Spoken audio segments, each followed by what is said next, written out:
Good day, everyone. I am Miles McClellan.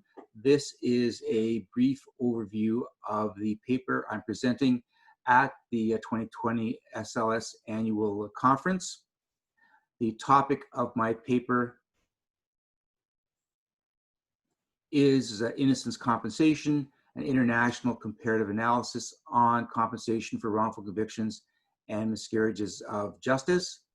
The four areas of recourse regarding compensation are the tort liability of the state, the constitutional and human rights recourse, statutory relief, and non-statutory relief, which is most often referred to as ex gratia compensation.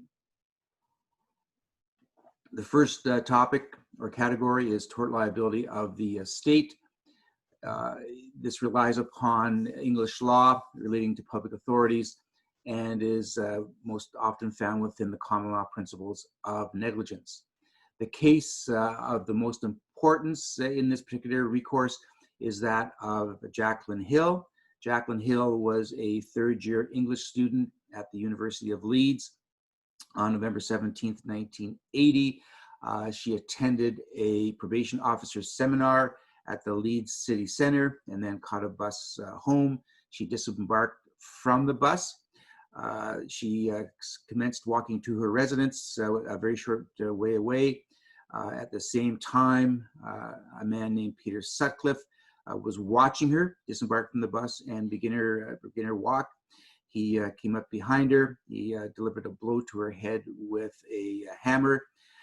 Obviously, he killed her. He dragged her body behind the shopping center, which is where the event took place. He tore off her clothes, stabbed her repeatedly, and put a screwdriver through her chest and eye. At the scene of the attack, basically, another student found her purse, called the West Yorkshire Constabulary to come and investigate. They did come in the evening and investigate, but it was a very cursory investigation. Didn't find anything until her body was actually found the following morning. And as it turns out, Peter Sutcliffe was the Yorkshire Ripper. And Jacqueline Hill was the last victim of the Yorkshire Ripper. Yeah, the family of Jacqueline sued the Chief Constable of the West Yorkshire Constabulary for a number of causes of action, but the principal cause of action was negligence, in that it was known that Sutcliffe was operating in the area in which the murder took place, and the allegations in the lawsuit were that, in fact, the police were negligent in not providing notice to the women in the area that Sutcliffe was doing what he was doing. At the end of the day, the action failed, basically, and gave us the decision in Hill versus Chief Constable of West Yorkshire Police in 1988, where the House of Lords denied police liability on the basis that there was not sufficient proximity to give rise to a duty of care, which is obviously elementary to the law of negligence. Importantly, the court went on to say that the imposition of civil liability for failing to protect the members of the public from injuries inflicted by unknown criminal third parties would result in, and this is the policy argument, a significant diversion of police manpower and attention from the most important function, that being the suppression of crime. So that is a clear indication by the court that the purpose of the police, the reason that they exist, i.e. the investigation of crime, is certainly more important in the grand scheme of things than public liability for those who are injured as a function of what turned out to be an inadequate investigation. So this gave rise to the Hill core principle of what is referred to as blanket immunity, which pretty much in almost every case protects police from public authority liability, and therefore is an incredibly broad premise upon which to base any prospect of suing the police for negligent investigations. In 2007, some years later, the Supreme Court of Canada, referring to both Hill and another case in the House of Lords of Cavalry, found in a different way that, in fact, a cause of action would lie against police and this is particularly important for the purposes of miscarriages of justice, there is a cause of action against the police by a suspect who believes they've been investigated negligently by that police service. That particular case, coincidentally and unfortunately to some degree, is also called Hill. In Canada, the case is Hill versus Hamilton Wentworth. In that case, the Chief Justice, Beverly McLaughlin, held that police are not immune from liability, so we don't have the blanket immunity in Hill versus Yorkshire, right? So police are not immune from liability under the Canadian law of negligence, and in fact, they do very much owe a duty of care to suspects being investigated. The premise of that being is that the relationship between police and suspects to which they're investigating is a close and direct one, and therefore it is reasonable to presume that police know that an investigation that they do poorly or negligently will cause harm. Moving on from tort liability, we now move to statutory schemes for compensation. It's pretty much, in literature, is pretty much consistent in setting out that those jurisdictions that provide statutory relief for harms caused by wrongful convictions and miscarriages of justice are those that have the most principled and transparent process in this regard. There are two common law jurisdictions that I study in my paper that have, in fact, statutory provisions. They are the United States and the United Kingdom. Canada does not have a statutory scheme, although that is the underlying premise to a great deal of the work that I am doing in eventually trying to convince the appropriate governments in Canada, both provincial and federal, that there should be a statutory provision provided in Canada. In the United States, there are 37 states plus the District of Columbia and the federal government that have compensation statutes that address harms caused by wrongful convictions. These statutes vary a great deal with respect to how you're entitled, what the quantum is going to be, what will disentitle somebody to compensation even after it's been awarded. The compensation varies from state to state, from a low of $5,000, which is Wisconsin, and which also has a maximum payment of $25,000, up to and including Texas. Texas is the most generous state regarding compensation. They will give somebody who is wrongly convicted $100,000 for every year that they're wrongly convicted. Until recently, the United Kingdom was held up as the jurisdiction with the best drafted compensation scheme. The scheme in the UK mirrored the provisions of the International Covenant on Civil and Political Rights. Basically, it was a virtually verbatim reincorporation of those provisions. So Section 133 of the Criminal Justice Act of 1988 creates an enforceable right to compensation by way of an application to what is now the Secretary of State.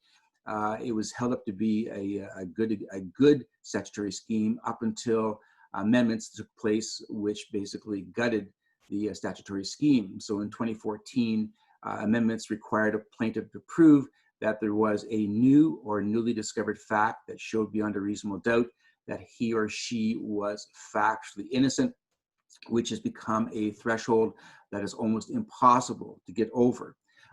In this regard, in 2016, a couple of years after the amendment, in a case called Nealon and Hallen, it's a conjoined case, the UK Court of Appeal was faced with deciding if the newly amended Section 133 violated Article 6 sub 2 of the European Convention on Human Rights.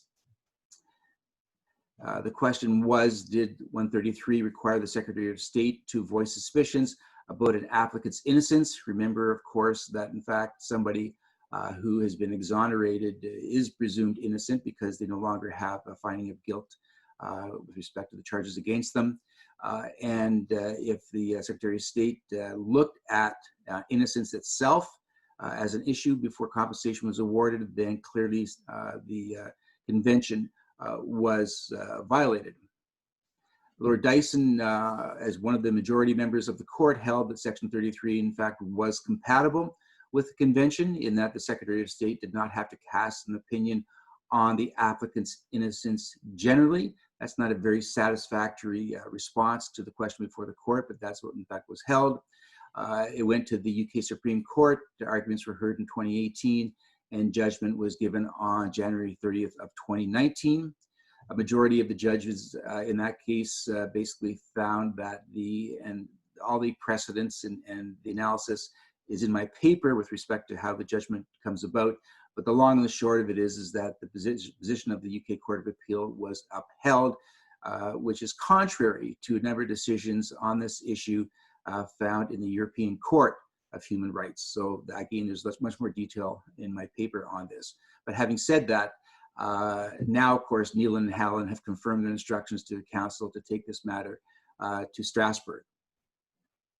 And importantly, this decision, once decided, will be at the heart of the comparative analysis I'm doing, because what we will have is a provision in a statute that is imbued with human rights as a function of the European Court and the European Convention. So it's incredibly important for the purposes of looking at what the European Court eventually finds to see how it can be applied in my broader analysis.